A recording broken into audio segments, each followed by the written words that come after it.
Bonjour les amis, j'espère que vous allez bien et que cette partie de chasse en avion vous a plu.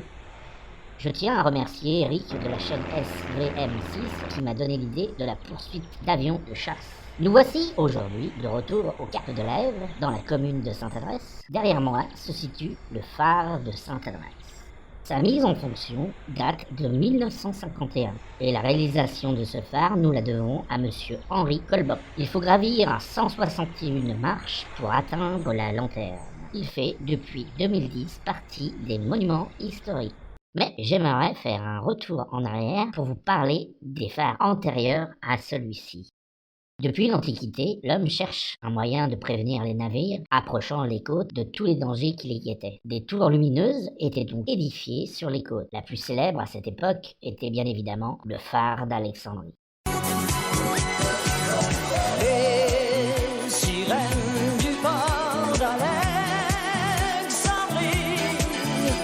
chantent encore la même mélodie. Oh, la lumière du phare d'Alexandrie fait naufrager les papillons de ma jeunesse. Mais revenons ici sur la côte de Normandie. C'est au XIVe siècle, sur les ordres de Charles V, que fut édifiée la première tour à feu construite en bois que l'on appelait la tour des Castillans. Les feux étaient alimentés au charbon de terre. On ne sait pas quand et pourquoi la tour des Castillans a cessé de fonctionner. Peut-être par un éboulement de falaise ou tout simplement son service fut arrêté.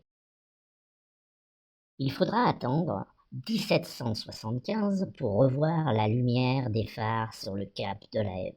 Je dis bien des phares, car les plans sont confiés au bon soin de l'ingénieur du roi, Berthaud Duchesne, qui est chargé de l'élévation des deux tours, et aussi à Pierre-Michel Thibault, architecte municipal du Havre, à qui l'on doit la restauration du magasin de l'Arsenal et l'élévation, que les Havrais connaissent très bien, la maison de l'armateur.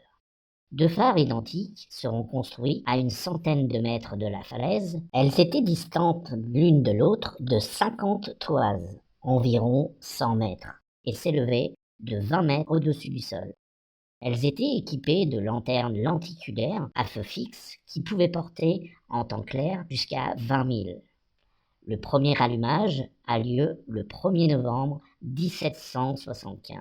La consommation des deux phares était impressionnante. Pas moins de 600 kg de charbon par nuit pour chaque lanterne. Elles seront rapidement remplacées par des réverbères à huile en 1779. Ces deux phares seront les premiers électrifiés de France en 1863. En 1893, le phare sud cessera de fonctionner. Les Havrais de l'époque étaient fiers de leur phare. C'était un lieu de promenade à la mode. On pouvait rapidement accéder sur le site grâce au tramway, et on respirait l'air du grand large. La vue était imprenable sur la baie et sur le Havre d'autrefois.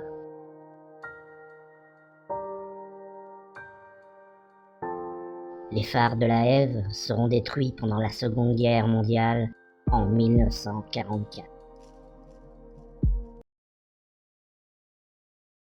Et voilà les amis, les aventures des phares de la Hève se terminent. J'espère que la balade historique vous a plu, mais peut-être une question vous taraude. Mais pourquoi 2 phares et non pas un seul? Cela aurait suffi. Eh bien, je vous laisse le soin de trouver la réponse. Allez, un indice. Pour vous aider, cela a un rapport avec le phare de Barfleur et celui d'Ali, pas très loin de Dieppe. Bonne recherche.